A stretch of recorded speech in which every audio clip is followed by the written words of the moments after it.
साहिब बंदगी सद्दाम। तो आज चंदौली में पड़ाव कटेसर गांव में ये मूल ज्ञान का सत्संग हो रहा है। बड़े भाग हैं उन जीवों के जो इस ज्ञान को अपने पूरे जीवन काल में एक बार भी सुन पाते हैं, और उससे भी बड़े भाग होते हैं उन जीवों के जो इस ज्ञान को थोड़ा सा भी समझ पाते हैं, क्योंकि इसको समझना बहुत मुश्किल है। इतना मुश्किल है कि आप सोच भी नहीं सकते।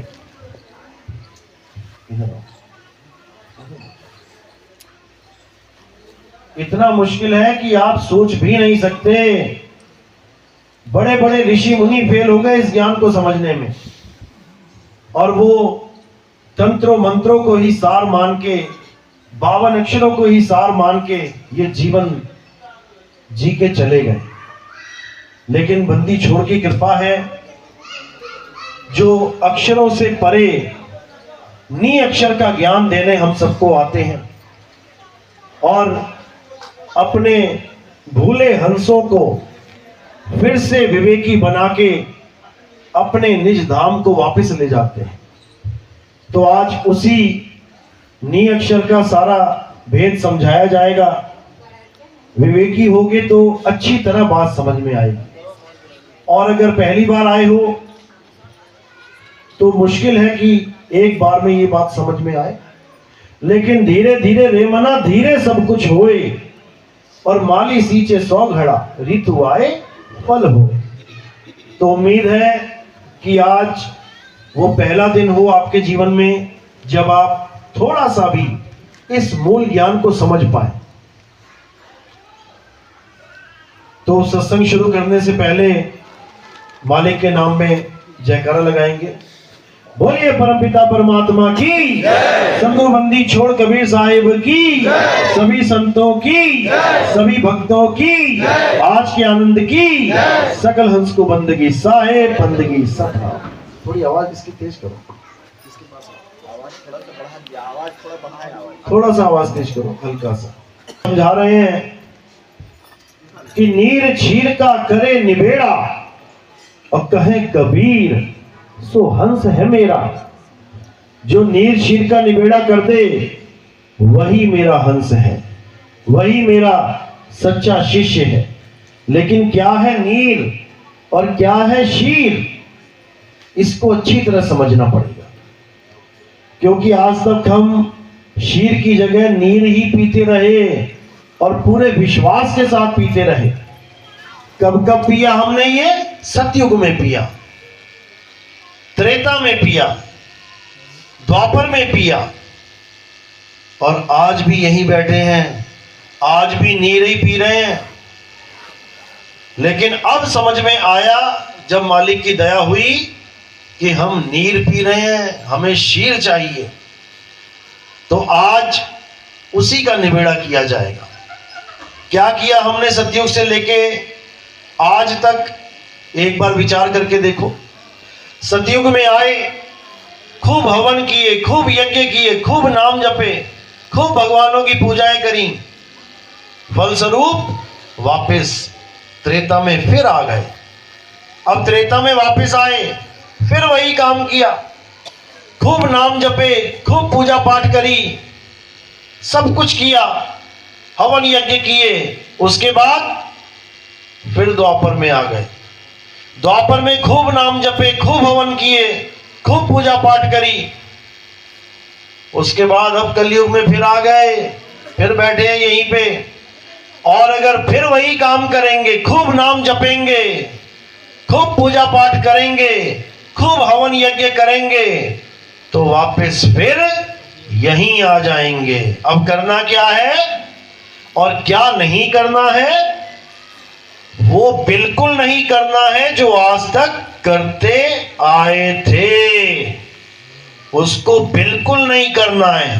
क्योंकि अगर वही चीज रिपीट कर दी तो मेरे भाई फिर यहीं आ जाओगे। करना क्या है जो आज तक कभी नहीं किया वो करना है, लेकिन वो है क्या उसको समझना पड़ेगा। जो कभी नहीं किया वो करना पड़ेगा। कभी क्या नहीं किया? अपनी आत्मा के बारे में नहीं जाना।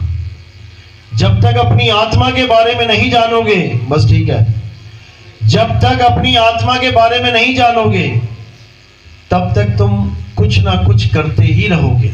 आत्मा को छोड़ के कुछ ना कुछ करते ही रहोगे। जैसे नाम जाप, हवन यज्ञ, पूजा पाठ, मूर्त तीर्थ, कोई पर्वतों की परिक्रमा करना, कुछ भी करना, आत्मा को नहीं जाना कुछ तो करना पड़ेगा ना। धार्मिक भी कहलाना है कि मैं बड़ा धार्मिक हूं। मंदिर नहीं जाएगा लोग कहेंगे ये तो जाता ही नहीं मंदिर, ये तो नास्तिक है। पूजा नहीं करूंगा लोग कहेंगे तो पूजा ही नहीं करता, नास्तिक है। कुछ तो दिखाना पड़ेगा ना दुनिया को। तो जो दिखाने वाली चीजों में आ गया फिर उसका कुछ होने वाला नहीं है। अब वो करना है जो किसी को दिखाई नहीं देता, उसकी पूजा करनी है जो स्वयं किसी को दिखाई नहीं देता। आत्मा दिखाई देती है क्या? नहीं दिखाई देती। लेकिन फिर भी सारे संतों ने, सारे महात्माओं ने, यहां तक कि गीता में कृष्ण जी ने भी उस आत्मा का जिक्र किया है जो कभी दिख ही नहीं सकता, उसका भी जिक्र किया है। क्यों किया है? कैसे किया? जब दिखता ही नहीं तो उसका जिक्र कैसे कर सकता है कोई? क्योंकि वो देखने में नहीं, वो अनुभव की चीज है, अनुभूति में आती है। जैसे करंट हमें दिखाई नहीं देता, अगर करंट हमें दिखता होता तो आज तक किसी को करंट लगता ही नहीं। बिल्कुल ठीक है, अब छोड़ दो। ठीक है, आज तक करंट किसी को लगता ही नहीं, क्योंकि सामने दिखाई दे रहा है, कौन हाथ लगाए? जैसे सांप, काला सांप सामने दिख रहा है, लगा लोगे हाथ? क्या नहीं लगाओगे। इसी प्रकार जो चीज नहीं दिखती उसके बारे में हमें संत महात्मा समझा रहे हैं। कैसे समझा रहे हैं? अनुभव ज्ञान के द्वारा। उन्होंने उसको अनुभव किया है, तभी वो बता रहे हैं कि भाई आत्मा भी कोई चीज है, और आत्मा ऐसी चीज है जिसके बिना, जिसके अलावा सब झूठ है।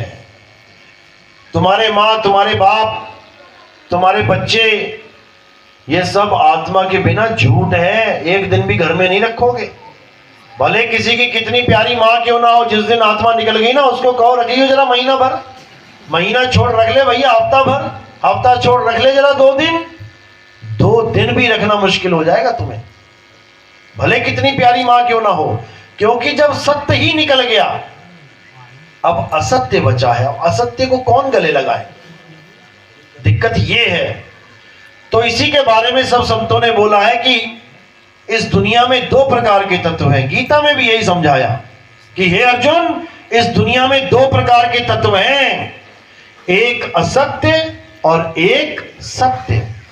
असत्य वो है जिसका जन्म और मृत्यु होती है, जो पल पल बदलता है, जो सदा एक सा नहीं रहता, वो असत्य है। और ये सारी दुनिया असत्य की ही पूजा कर रही है, असत्य की ही पूजा कर रही है। मंत्र देखो पल पल बदल रहे हैं। रा म, पहले रा था, फिर मां हो गया, बदल गया। कबीर बदल गया, अल्लाह बदल गया, वाहे गुरु बदल गया। संतों जो बदले सो माया। माया का गुण ही यही है कि वो बदल जाती है। कितने गुण है माया के पास? त्रिगुण माया है। माया महा ठगिनी हम जानी, त्रिगुण फांस लिए कर डोले, और बोले माधुरी बानी, माया महा ठगिनी हम जानी।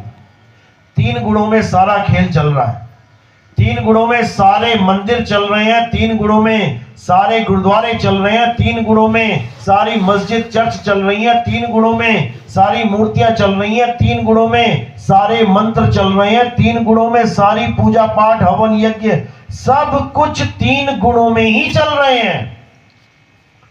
इसीलिए कृष्ण जी ने बोला था कि हे अर्जुन, मेरी त्रिगुणी माया को लांघना बहुत मुश्किल है, बहुत मुश्किल है। इन त्रिगुणी माया को लांघ केवल वही सकता है जिसको सतगुरु मिल गया। अब वो क्या करेगा सतगुरु? वो त्रिगुण का भेद समझा देगा कि त्रिगुण होता क्या है, और जो भी चीज तीन गुणों में आती है उसको तुम्हारे जीवन से अलग कर देगा।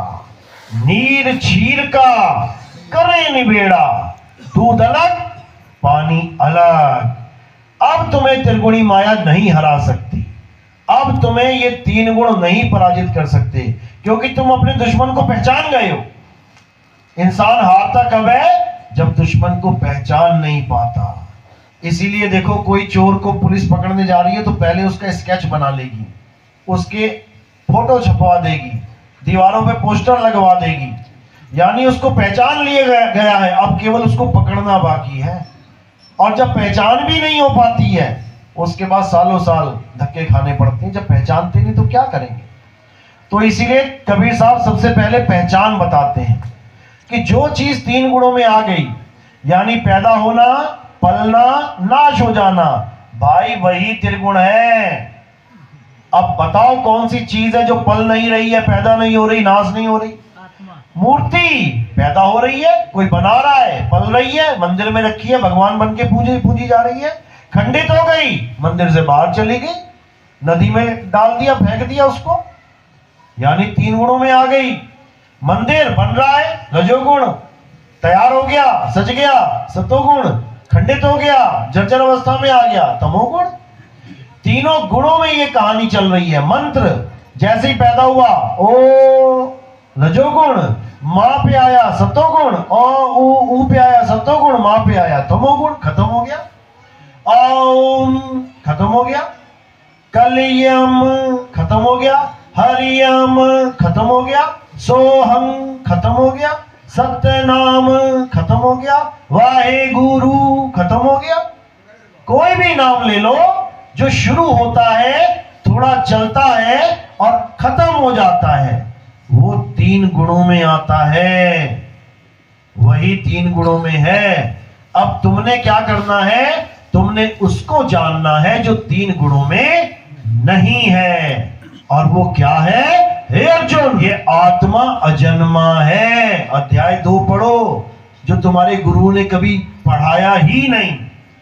अध्याय 2 को तो ऐसे किनारे कर देते हैं जैसे उसमें कुछ है ही नहीं, जबकि वही गीता का सार है, वही हमारे जीवन का सार है। हमारे जीवन का सार आत्मा है, शरीर नहीं है। शरीर तो पता नहीं कितने लेके कितने छोड़ दिए, शरीर सार नहीं है, आत्मा सार है। यही समझाया गया है अर्जुन, आत्मा अजन्मा है। अब जो अजन्मा है उस पे रजोगुण क्या काम करेगा? जो पैदा ही नहीं हो रहा है, रजोगुण फेल। जो सदा के लिए है, वहां सतोगुण फेल। और जिसका कभी नाश नहीं होता, वहां तमोगुण फेल।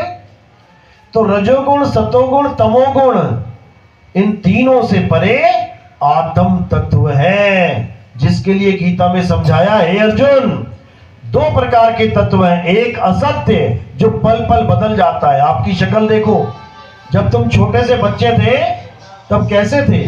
10 इंच के थे तुम केवल, और धीरे धीरे बड़े हुए।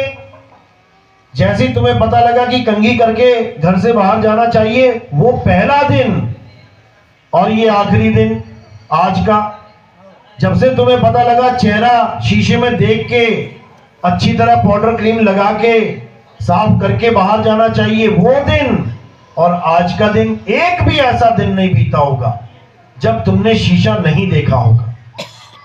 लेकिन माया इतनी प्रबल है कि तुम रोज शीशा देखते रहे, लेकिन एक बार भी ये जान ना पाए कि तुम्हारी शक्ल रोज रोज रोज बदल रही है। बता दो किसी को पता लग गया हो तो। जैसी आज देखी है वैसी कल दिखेगी, जैसी कल देखी है वैसी परसों दिखेगी, और देखते देखते देखते देखो बाल सफेद हो गए, चेहरा लटक गया, उम्र 60-65 की हो गई। शीशा तक तुम्हें नहीं बता पाया कि तू रोज बदल रहा है। ये माया इतनी प्रबल है। अब करना क्या है? अब इस काया रूपी झूठ को किनारे कर देना है। और ये काया सबकी झूठी है। ये मत सोचो कि तुम्हारी झूठी है और गुरुजी की सच्ची है। गुरुजी की भी झूठी है, वो भी बदल रही है। कई लोग सोचते हैं हमारी काया तो विष की बेलरी है, गुरु अमृत की खान है। दुआ सुना है ना, ये तन विष की बेलरी, गुरु अमृत की खान। अब यहां ये नहीं बोला कि चेला गुरु की, चेला विष की बेलरी। ये तन विष की बेलरी, ये तन, तन यानी शरीर, तो ये भी शरीर है, ये भी शरीर है। तन को बोला विष की बेलरी, चेला अपने ऊपर ले लेता है कि यार मैं ही हूं विष की बेलरी, अब गुरु मेरा अमृत की खान है, उसकी शक्ल का ध्यान करूंगा, परमात्मा उसकी शक्ल में आएगा मुझे लेने। अरे भैया, परमात्मा की अपनी भी तो कोई शक्ल होगी। किसके गुरुजी को परमात्मा मिले? हाथ खड़े करो जरा। किसके गुरुजी ने यह कहा कि मुझे परमात्मा मिले हैं? हाथ खड़े करो जरा। 1997 में। समझो बात को। तुम्हें गुरुजी कह रहे हैं कि मेरे रूप में परमात्मा मिलेंगे तुम्हें, यानी परमात्मा और मेरा रूप एक ही है। तो भैया तुम्हें जब परमात्मा मिले 1997 में, तुम्हें किस रूप में मिले?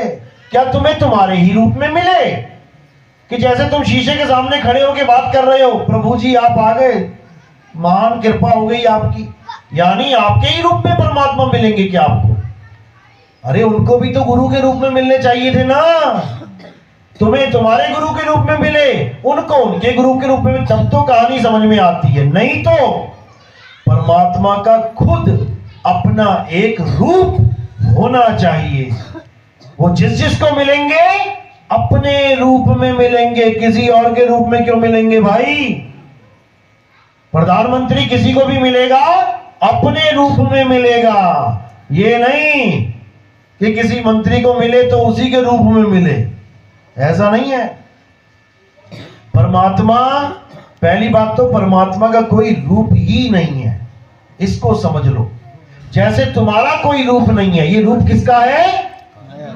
शरीर का। ये माया का रूप है, तभी तो बदल रहा है बार बार।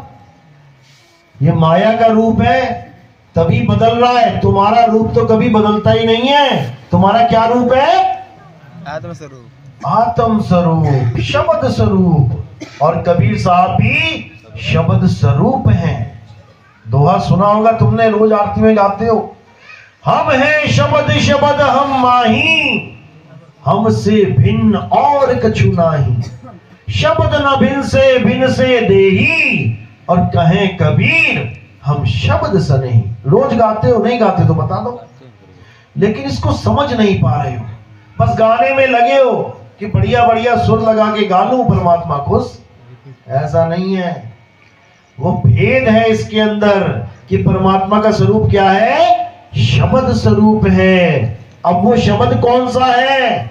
हिंदी का शब्द, पंजाबी का शब्द, उर्दू का शब्द या अरबी का शब्द?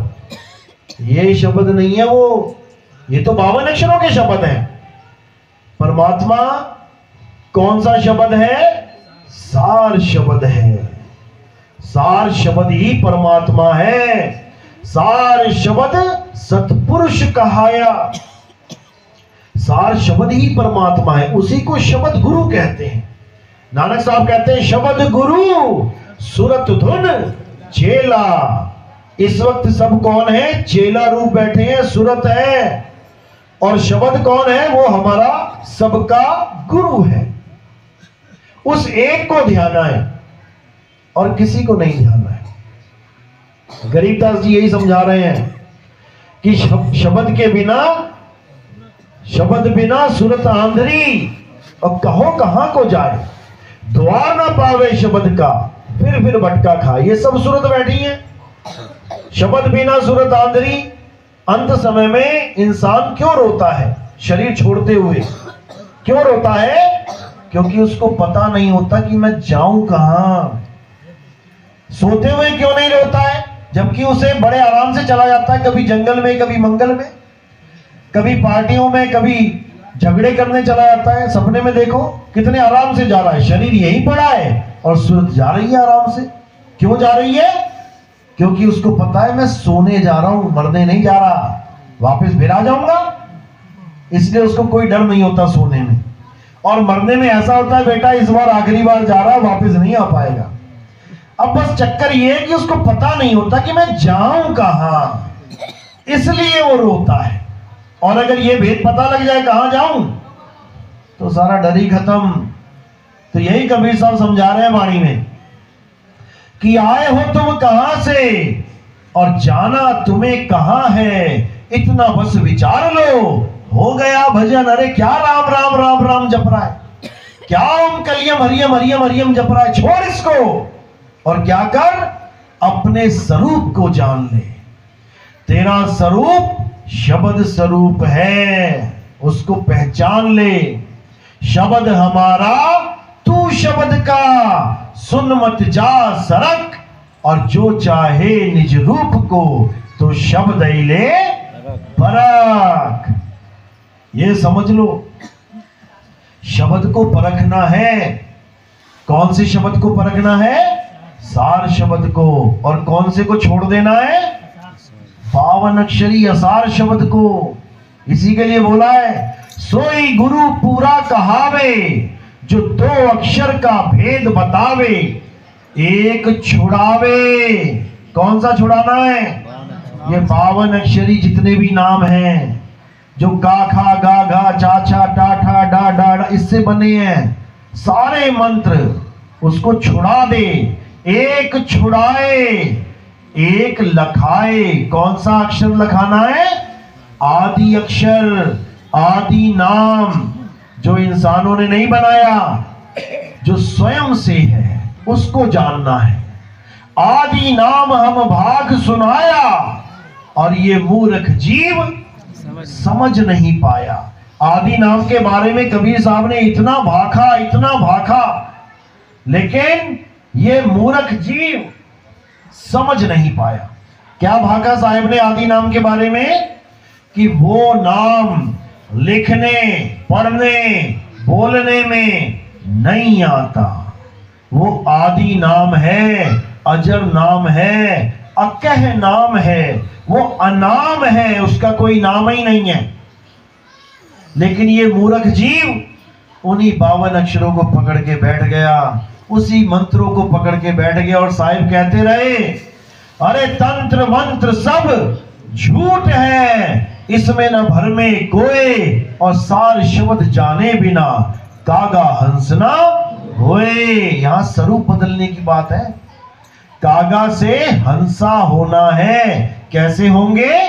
जब सार शब्द को जान लेंगे। सार शब्द क्या है? हमारा आत्म स्वरूप। अभी हम काया बने बैठे हैं, मैं आदमी, मैं औरत, मैं बच्चा, मैं बूढ़ा, मैं जवान। जब तक अपने आप को काया मान रहे हो, तब तक तुम कागा हो, कौवे बने हुए हो। और जैसे ही तुम्हें आत्म स्वरूप का ज्ञान हो गया, तो तुम कौवे से सीधे हंस बन गए। कागा से हंसा किया, और करत न लागी वार। यही समझना है। अब क्या करना है? इन 52 अक्षरों को छोड़ के उस आदि नाम को जानना है, और कुछ नहीं करना। 52 अक्षर लोक त्रय, सब कुछ इन्हीं माही, और ये आखर खिर जाएंगे। छोड़ दे इसे, ये खिर जाएंगे, टूट जाएंगे। ऐसी नाव पे बैठ गए हो तुम जो टूट जाएगी छोड़ से। ये अक्षर खिर जाएंगे, वो आखर इनमें नहीं। जो वो अक्षर है, आदि अक्षर है, वो इन 52 अक्षरों में नहीं है। छोड़ दे इसे, क्योंकि ये 52 अक्षर केवल जीव से बोले जाते हैं, जीव का आधार लेके चल रहे हैं। ये 52 अक्षर जीव आधारा, आदि अक्षर जीव्या से न्यारा। वाही को सत सिमरण कहिए, सिमर सिमर नर उतरो पारा। वो 52 से परे जो आत्म स्वरूप है, वो है सच्चा सिमरण। उसका सिमरण कर। ये 52 अक्षरों के जाप को छोड़ दे। अरे मोको कहां ढूंढे रे बंदे, मैं तो तेरे पास में। अगर वो मेरे पास है तो सतलोक में कुर्सी डाल के कौन बैठा है? 16 शंख योजन दूर। बताओ, कबीर साहब कह रहे हैं मैं तो तेरे पास में, लेकिन अज्ञानी जीव सोच रहा है वो 16 शंख योजन दूर बैठे हैं। कमाल करते। यानी दो परमात्मा हो गए, एक तुम्हारे पास में बैठा है और एक दूर बैठा है, और दूर वाला सतलोक में बैठा है वो भी फेल हो गया। क्यों? आगे अलग लोक भी है, वहां अलग पुरुष बना बैठा है एक और परमात्मा। फिर उसके आगे अगम लोक है, वहां अगम पुरुष बना बैठा है एक परमात्मा।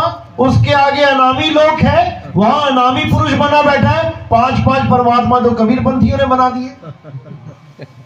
और साहिब कह रहे भाई ने दो जगदीश कहां से आया, और कहो कौन बोराया भैया, दो जगदीश कहां से आया। वो तो हिंदू मुसलमान का झगड़ा खत्म करने की बात कर रहे थे कि वो एक है, तो कबीरपंथी कह रहे हैं वो 5 है।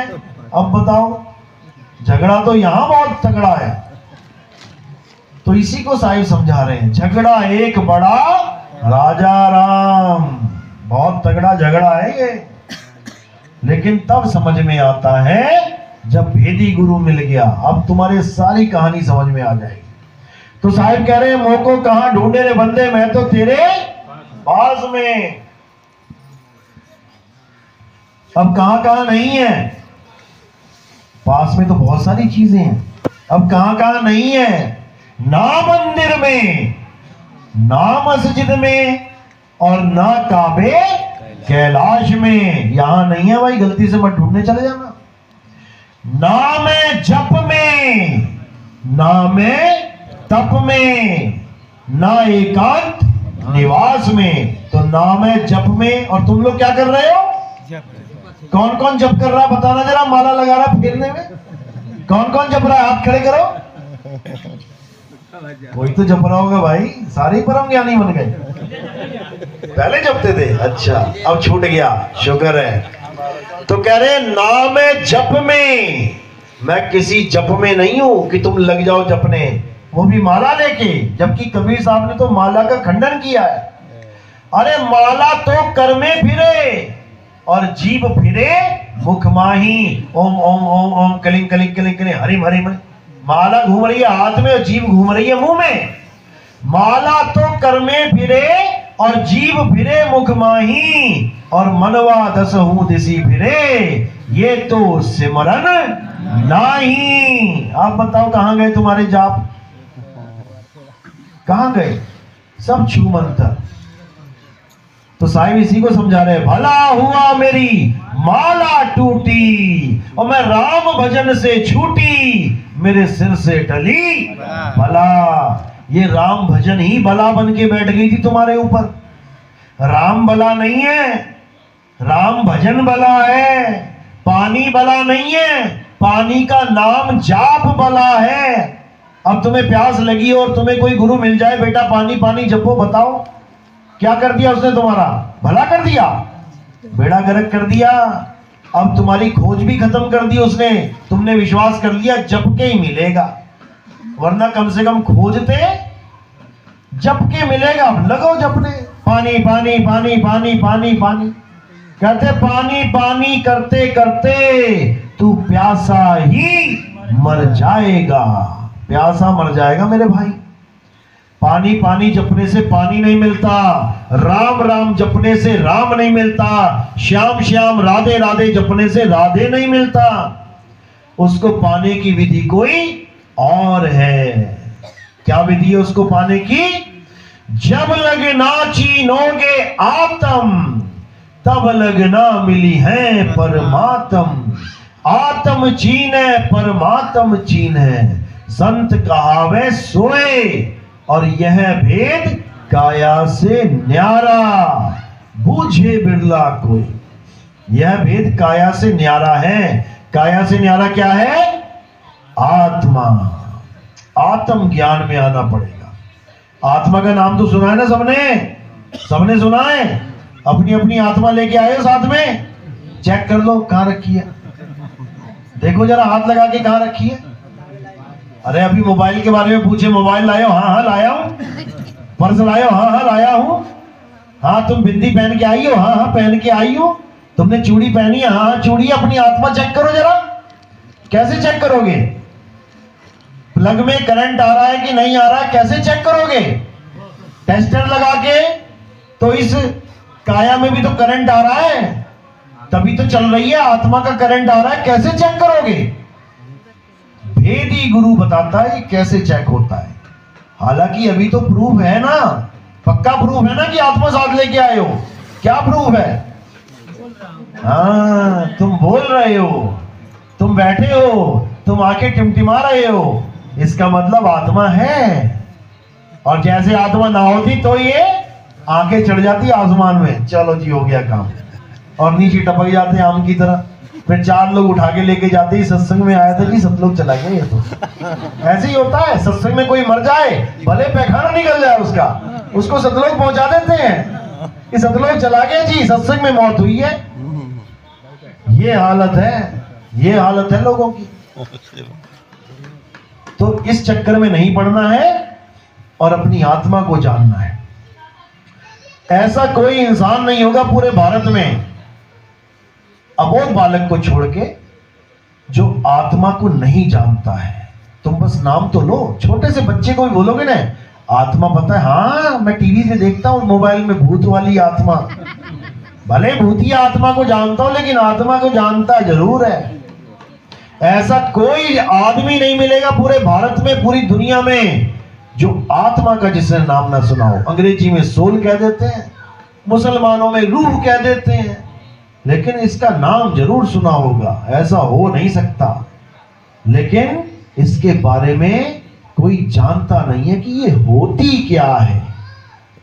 नाम पूरा मशहूर है, प्रचार करने की जरूरत नहीं है, पूरा मशहूर है पहले से ही, लेकिन वो है कौन जानता नहीं है। इसीलिए साहिब ने कहा, कबीर आत्म ज्ञान का बड़ा नगर में शोर, और पूछो कैसी आत्मा तो देते दांत निपोर।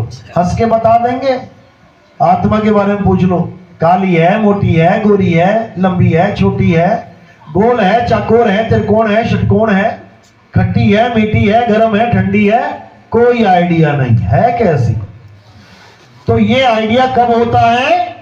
जब अनुभव हो जाता है। कौन कौन है जिसको आज तक करंट नहीं लगा?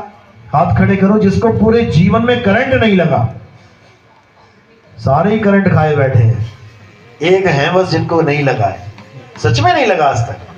क्या बात है। अब इनको तुम लाख समझा लो कि जब करंट लगता है तो क्या होता है, कहेंगे अच्छा अच्छा ऐसा होता है, अच्छा, बस इससे ज्यादा कुछ नहीं कर पाए। तो असली अनुभूति कब होगी? जब करंट लग जाएगा। फिर दोबारा लगाने की जरूरत नहीं पड़ेगी। फिर तुम केवल बोलोगे ना करंट, और इनको वही याद आएगा, अरे बाप रे ये बात किसकी चल रही है। तो बस इसी प्रकार जब मैं आत्मा आत्मा आत्मा कर रहा हूं, तो किसी के समझ में नहीं आएगा कि ये आत्मा है क्या। सुन तो सब रहे हैं, लेकिन उसका अनुभव किसी को समझ में नहीं आएगा कि आत्मा है क्या। लेकिन जिस दिन तुम्हें आत्मा का अनुभव 1 सेकंड के लिए भी हो गया, तब तुम्हें मैं एक बार बोलूंगा आत्मा, और तुम्हारे रोंगटे खड़े हो जाएंगे कि अरे बाप रे, तो उसकी बात चल रही है। वही सत्य है, वही 3 गुणों से परे है। उसी आत्मा की वजह से ये काया चल रही है। करंट का बाप है ये आत्मा। करंट तो केवल मोटर चलाता है, आत्मा मिट्टी चलाती है। ये समझ लो। आदमी मर जाए तो भले तुम 11,000 का वोल्ट लगा दो, उसमें करंट लगा दो, उठ के दिखा दे, नहीं उठा सकता।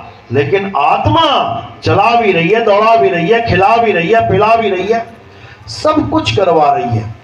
इसलिए आत्मा ही जीवन है। अगर ये काया जीवित है तो आत्मा की वजह से है। आत्मा ही जीवन है और ये काया मृत है। जैसे पंखा जब लेने जाते हो, कितने हिस्से लेके आते हो? कितने पीस में पड़ा होता है?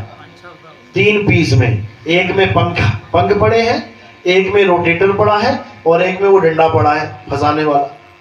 3 हिस्सों में लेके आते हो, यानी तुम एक कटा हुआ मुर्दा लेके आ गए। एक मुर्दा ले आए घर में जो 3 हिस्सों में कटा हुआ था। आगे तुमने उसको जोड़ के टांग दिया, मुर्दे को सिल के टांग दिया तो जिंदा हो जाएगा मुर्दा? मुर्दा तो मुर्दा ही है। अब जैसे ही उसमें करंट की तार लगी और प्लग ऑन किया, अब मुर्दा लगा नाचने। 250 की स्पीड से। अब वो जिंदा है कि मुर्दा है? मुर्दा तो मुर्दा ही रहेगा, जिंदा कहां से हो गया? अब वो मुर्दा नाच रहा है और तुम्हें वो मुर्दा दिखाई दे रहा, नहीं यार जिंदा लग रहा है, तो चल रहा है, घूम रहा है, जिंदा है। ये नहीं पता कि उसको जिंदा किया किसने है, मुर्दे को नचा कौन रहा है? करंट। इसी प्रकार ये जितने तुम्हें जिंदा दिखाई दे रहे हैं ना, तू भी जिंदा, मैं भी जिंदा, वो भी जिंदा, ये सब मुर्दे हैं ये सब।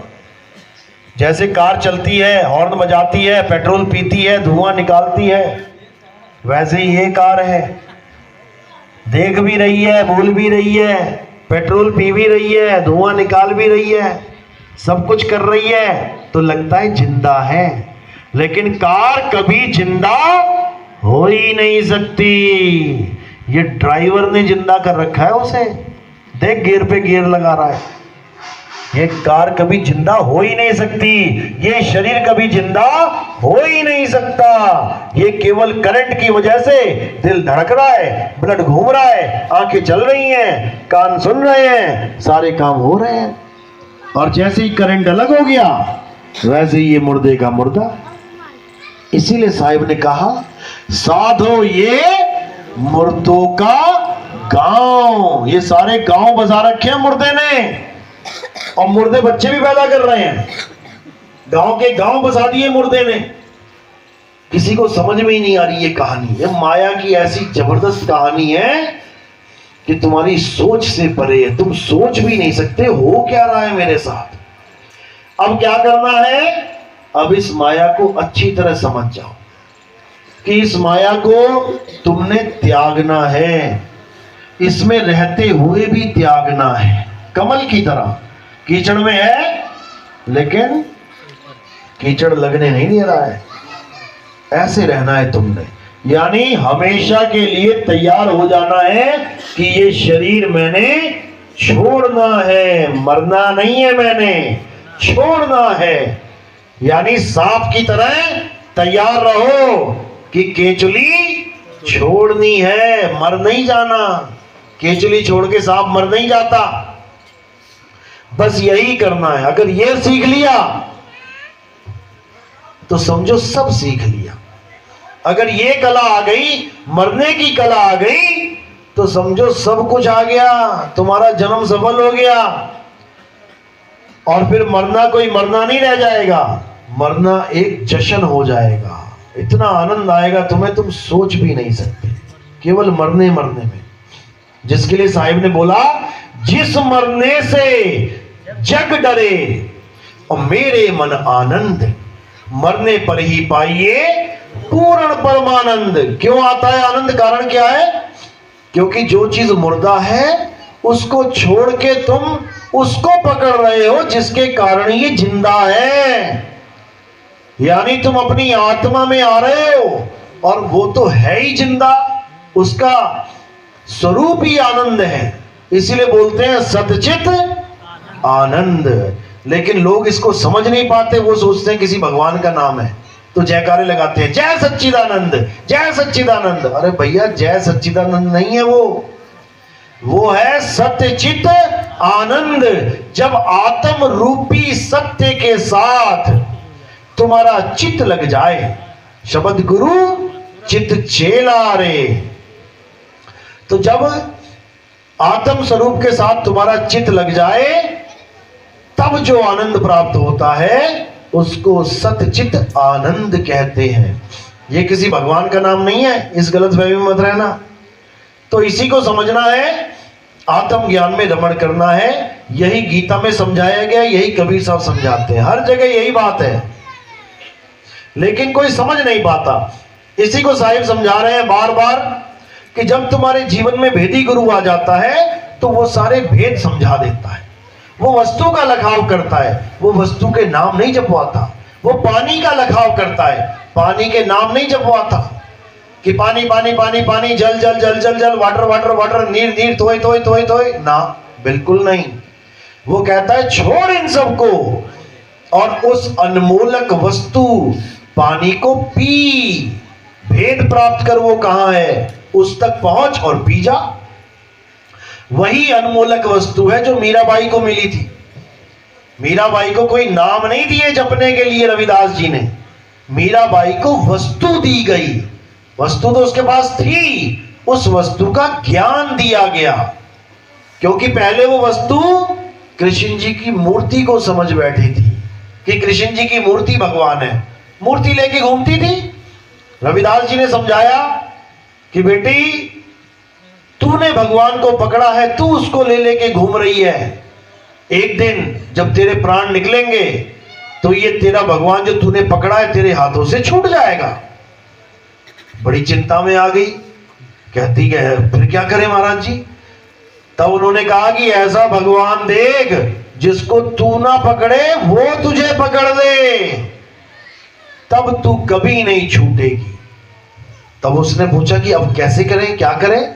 तब उसको आत्मज्ञान दिया गया, समझाया गया कि लोह चुंबक की प्रीत ज्यों लोह को लेती उठाए, ऐसा शब्द कबीर का काल से लेते छुड़ाए। जब वो परमात्मा तुम्हें पकड़ लेगा तो कोई छुड़ा नहीं सकता।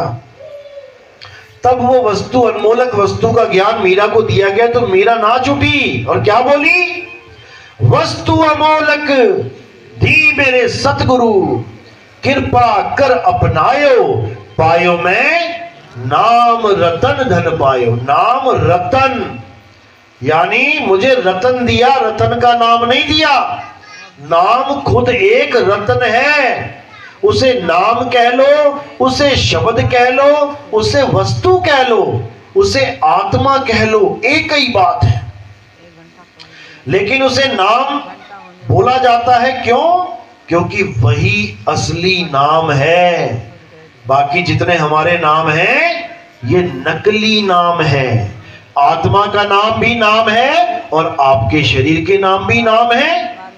शरीर देख के पहचान रहे हो ना, विजय बैठा है, कमला बैठी है, सुरेश बैठा है, किसको देख के पहचान रहे हो? शरीर को देख के। तो शरीर का भी एक नाम है और आत्मा का भी एक नाम है। शरीर के नाम झूठे हैं, आत्मा का नाम सच्चा है। इसलिए शरीर के नाम को असत्य नाम, कृत्रिम नाम, नकली नाम, 52 अक्षरी नाम बोला जाता है और आत्मा के नाम को सतनाम बोला जाता है। सतनाम ओम सोहंग नहीं है। सतनाम क्या है? तुम्हारा आत्म स्वरूप। अरे सत्य नाम कोई नाम नहीं जो तुम इसे जपोगे, सत्य नाम कोई नाम नहीं, ये है आपन रूप। और जो जाने इस भेद को पावे आप स्वरूप। जो इस भेद को जान लेता है वो अपने स्वरूप को प्राप्त कर लेता है, और जो अपने स्वरूप को प्राप्त कर लेता है वो सबके स्वरूप को जान जाता है। वो सबको जान जाता है कि सामने कौन बैठा है। वो शरीर नहीं देखता, फिर उसको घट घट में राम दिखाई देता है। तुझ में राम, मुझ में राम, अरे सब में राम समाया, और सबसे कर लो प्रेम, जगत में कोई नहीं पराया। हिंदू मुसलमान की ऊंच नीच की ये कोई झगड़ा ही नहीं रह जाता, फिर बात ही नहीं रह जाती। कोई ऊंच नहीं, कोई नीच नहीं, सब परमात्मा के बच्चे हैं, सब मालिक के अंश हैं। लेकिन ये जात पात धर्म भेद में, यानी 52 अक्षरों के चक्कर में आके, ये 52 अक्षरों से ही बना है सारा कुछ। अगर काका गागा ना होती, पापा बा यारा लावा शाह ना होता, तो फिर ब्राह्मण का बा कहां से आता, क्षत्रिय का शाह कहां से आता, वैश्य का वाह कहां से आता, शूद्र का शाह कहां से आता, हिंदू का हा कहां से आता, मुसलमान का मां कहां से आता, ईसाई का ई कहां से आता, सिख का सा कहां से आता। ये कोई नाम होता ही नहीं। लेकिन फिर भी हम होते। अगर हमारे नाम ना होते तो हम ना होते क्या? बच्चे तो बिना नाम के पैदा होते हैं। बच्चे पैदा होते हैं बिना नाम के, तब उनको नाम दिया जाता है। कौन देता है? माँ बाप देते हैं। क्यों दे पाते हैं? क्योंकि 52 अक्षर हैं। कुत्ता, बिल्ली, हाथी, घोड़ा, चिड़िया, सांप, बिच्छू, बच्चे तो उनके भी होते हैं। वो नाम क्यों नहीं दे पाते? क्योंकि उनके पास 52 अक्षर नहीं है। बात इतनी सी है। जब 52 अक्षर नहीं तो मेरा नाम तेरा नाम नहीं, तेरी जात मेरी जात नहीं, तेरा धर्म मेरा धर्म नहीं, तेरा देश मेरा देश नहीं, तेरा भगवान मेरा भगवान भी नहीं। भगवान भी नहीं, उसके नाम नहीं। भगवान क्यों नहीं? परमात्मा तो हमेशा है, लेकिन उसके नाम ना होते, अगर ये 52 अक्षर ना होते, फिर सब बिना 52 के ही परमात्मा को याद कर रहे होते। और याद करने को ही सिमरन कहते हैं। बिना 52 अक्षरों के आप परमात्मा को याद कर सकते हो, लेकिन बिना 52 अक्षर के आप परमात्मा का नाम नहीं जप सकते। यही भेद है दोनों में। नाम जपना और ध्यान करना, दोनों में जमीन आसमान का अंतर है। तो हमने क्या करना है? हमने सिमरन करना है, हमने जाप नहीं करना। ना मैं जप में, ना मैं तप में, ना एकांत निवास में। अब ये जपना छोड़ो और परमात्मा के नाम का सिमरन करो। एक को सिमरो नानका, जो जल थल रहा समाए, और वाही को क्यों सिमरिए में जो मर जाए। जो पैदा हो जाता है, मर जाता है, उसका सिमरन क्या करोगे भाई? उसको सिमरो जो एक रस रहता है। नाम सिमर पछताएगा मन, नाम सिमर पछताएगा।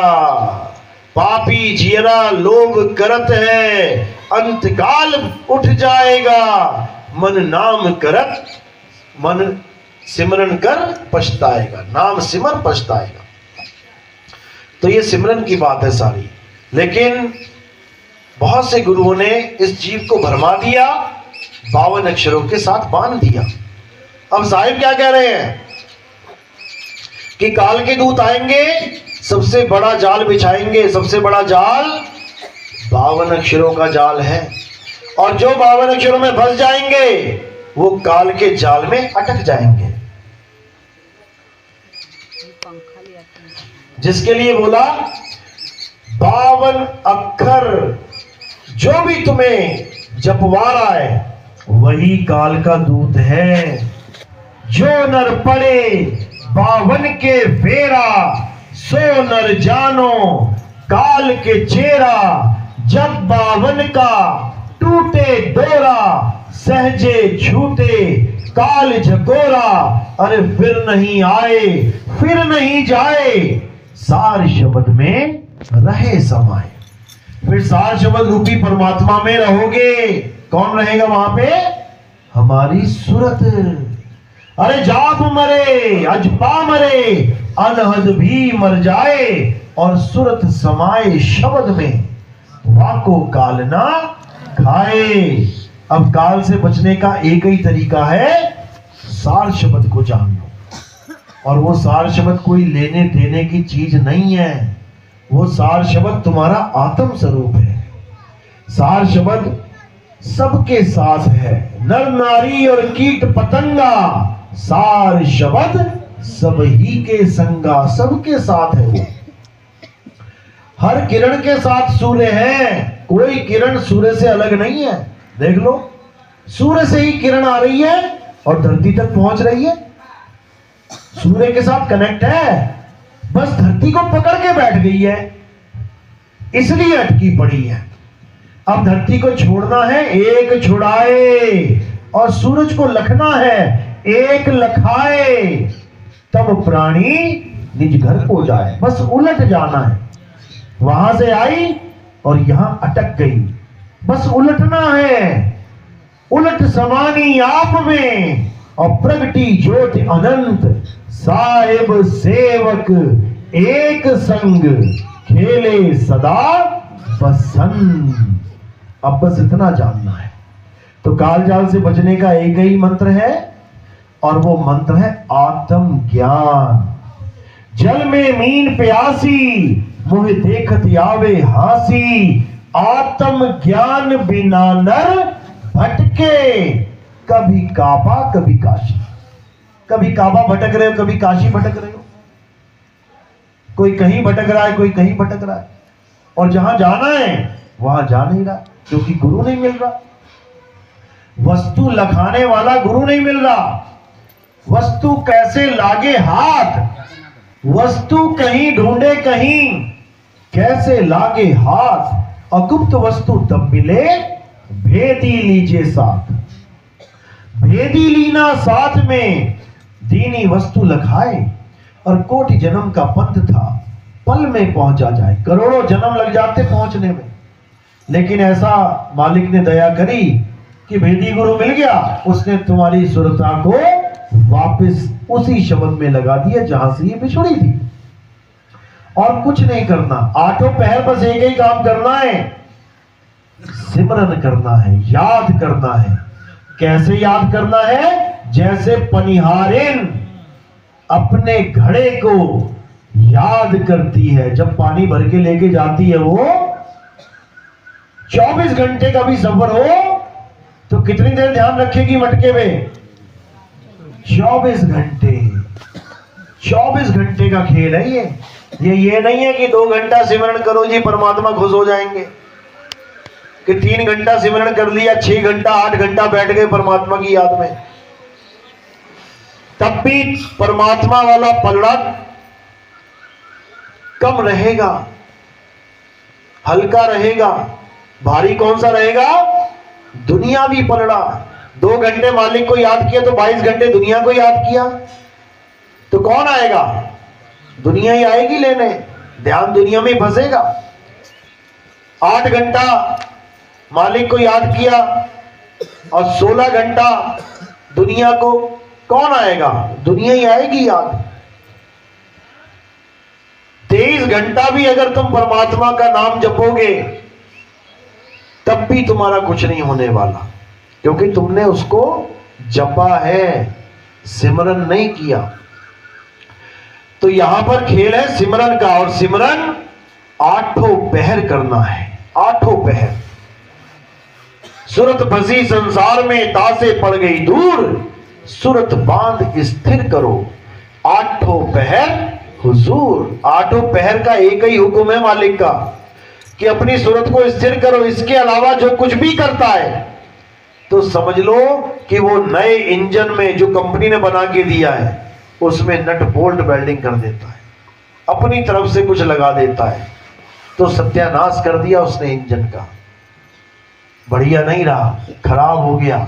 इसलिए 8 पैर में कोई मंत्र नहीं आना चाहिए, कोई जंत्र तंत्र नहीं आना चाहिए, कोई पूजा पाठ हवन यज्ञ नहीं होना चाहिए।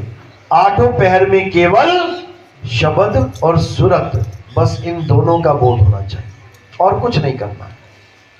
तो इसी को समझना है, यही सत्य है। इसके अलावा जो कुछ भी बताया जा रहा है, जो कुछ भी समझाया जा रहा है अन्य अन्य गुरुओं द्वारा, वो सब झूठ है, वो सब अधूरा ज्ञान है।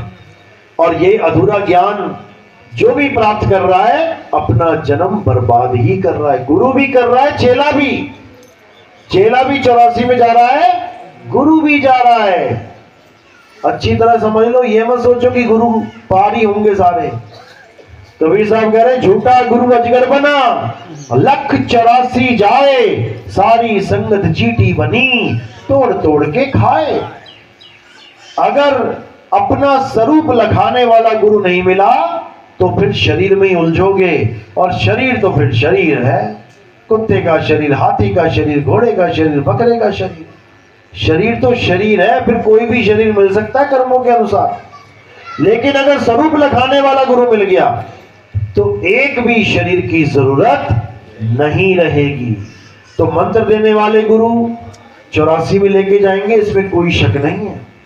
अरे घर घर मंत्र देत फिरत हैं, माया के अभिमाना, गुरुआ सहित शिष्य सब बूढ़े, अंत काल पछताना साधो देखो, ये जग बौराना, ये जग बौराना है। तो इन मंत्र देने वाले गुरुओं से बचना है और उसको जानना है जो सार शब्द का भेद लखाए, तब बात बनेगी, नहीं तो बात बनने वाली नहीं है। तो आज का सत्संग यही समाप्त करते हैं और उम्मीद करता हूं परमपिता परमात्मा से कि मेरी बात थोड़ी भी आपके समझ में आई हो। जिस जिसके भी ये बात समझ में आई है एक बार हाथ खड़ा करेंगे। अच्छा, पूरा गांव जाग गया। अभी कोई आ गई ना गणेश चतुर्थी, अभी सब लाइन में लगेंगे वहां पे गणेश जी से वरदान मांगते हुए, क्योंकि अंधन को आंख दे तो कोड़िन को काया, भांजन को पुत्र दे तो निर्धन को माया। किसको नहीं चाहिए? हाथ खड़ा करो। सबको, सब किसी को नहीं चाहिए। अच्छा, अभी थोड़ी सी प्रॉब्लम आ गई ना तो फोन पे फोन, गुरुजी ऐसा हो गया, गुरुजी मुझे बताओ, गुरुजी क्या करूं? तो भाई पहली बात तो ये समझ लो, ये काया तुम्हारी नहीं है। जो तुम सोच रहे हो ना मेरी है, मेरी है, मेरी है, मेरी है, नहीं है। अगर ये तुम्हारी काया होती ना तो सारे नट बोल्ट तुम अपने मन से लगाते, फिर कोई ये काला काला चेहरा लेके आता, फिर तो कहता ना ना ना, फेयर एंड लवली वाला वो बढ़िया वाला स्टिकर आता ना, उसमें देखते हैं रंग कौन सा चाहिए, वो वाला चूज करके लेके आता। फिर ये तुम्हारा शरीर नहीं है, तुम्हें दे दिया गया है। अगर ये तुम्हारा शरीर होता, तुम्हारी मर्जी से मिलता, तो एक आंख से काना कौन होना चाहता है? नाक कौन अपनी नाक छोटी और होठ बड़े करवाना चाहता है? कौन अपने कान छोटे और माथा छोटा करवाना चाहता है? जिसको जैसा दे दिया गया वैसे ढो रहा है। यही कर्मों का हेर फेर है। कौन चाहता है कि मुझे पोलियो हो जाए? दे दिया पोलियो वाला शरीर, ढो अब सारी उम्र। कर्मों का हेर फेर है, ये तुम्हारा शरीर है ही नहीं। ये तुम्हें गाड़ी दे दी गई है चलाने के लिए और लेने वाला बैठा भी है लेने के लिए, और तुम कहो नहीं ये तो मेरी है, मैं नहीं दूंगा, मेरी है। जैसे छोटे बच्चे को खिलौना दे दे, कोई दूसरा बच्चा दे दे ना दया करके कि चल तू भी खेल ले, थोड़ी देर खेलने के बाद वो कहे ना अब ना दूंगा, ये तो मेरा है, लगा रोने। वही हाल हमारा है। हमने भी ये खिलौना ले लिया और उसके बाद खेलते खेलते खेलते अब लग रहा है ना मैं ना दूंगा ये। बेटा वो ले लेगा, जिसका है वो ले लेगा, तू चिंता मत कर, तू तो छोड़ने के लिए तैयार रह। जैसे किराए की भाड़े की गाड़ी होती है ना, बढ़िया सी गाड़ी ले ली भाड़े पे, एकदम चकाचक ऑडी, अब जहां तक जाना है बस तब तक ही प्रेम ना किससे, उसके बाद किराया भाड़ा देके तू कहीं और वो कहीं। अगर ऐसे इस जीवन को जीते हो तो ये जीवन बहुत सुंदर है। भले किराए की गाड़ी हो लेकिन एक बार बैठ के तो लगता है ना महाराजा बन गया मैं तो। जाके देखो कभी बढ़िया गाड़ी में, लेकिन बोध में रहना कि ये तुम्हारी नहीं है, इसको देना पड़ेगा। पता नहीं सड़क पे देना पड़ेगा, पता नहीं पानी में जाके देना पड़ेगा, पता नहीं ऊपर से टपकोगे हवाई जहाज क्रैश हो गया तब देना पड़ेगा, पता लगा पंखे के साथ लटक के देना पड़ रहा है, पता लगा गोली लग गई वहां देना पड़ रहा है, देना तो पड़ेगा। तो तुमने तैयार रहना है और इसको बड़े प्रेम के साथ वापस कर देना है। और जिसका ये अंश है ये उसमें मिल जाएगा, ये पंच महाभूत में मिल जाएगा, ये उसी का अंश है, तुम रोक ही नहीं सकते। अब तुमने ये देखना है कि मैं कहां जाऊं, गाड़ी तो चली गई, मैं कहां जाऊं। तुमने अपने घर चले जाना है, सड़क पे मत खड़े रह जाना गाड़ी छोड़ के किराया देके। सड़क पे उतारेगी कार, बेडरूम तक नहीं जाएगी छोड़ने, सड़क पे उतार देगी, लेकिन घर के अंदर तुम्हें फिर भी जाना है। तो इसको छोड़ना है और उधर चले जाना है, तब तुम्हारी मुक्ति हो गई। अब तुम्हें कोई गाड़ी नहीं चाहिए, जब निज घर ही पहुंच गए, निज घर में आ गए, अब तुम्हें कोई निकाल नहीं सकता। अब बाप के घर में आ गए, अब निकालो बेटे को। तो कह रहे हैं अब तो जाए चढ़े सिंहासन और मिले हैं सारंग पानी, राम कबीरा एक भय है, कोई ना सके पहचानी। अब तुम्हारी अवस्था क्या बन जाएगी, तुम दो से एक हो जाओगे। लोग कहते हैं एक से दो कैसे हो गए, ये दुनिया कैसे बन गई। हम एक थे दो कैसे हो गए? अरे भाई तुम पहले दो से एक तो होके देखो, तुम्हें खुद पता लग जाएगा कि तुम एक से दो कैसे हुए हो। पहले दो से एक तो हो जाओ। लेकिन पकी पकाई खिचड़ी चाहते हैं सारे। पकी पकाई खिचड़ी मिल जाए, गप से खा जाए, भले बदहजमी हो जाए, मेहनत नहीं करेंगे। तो बात इतनी सी है, बात जरा सी वरना चौरासी। चलो अब आरती का समय है। आरती किसकी होती है अच्छी तरह समझ लो। हमारे यहाँ कैलेंडर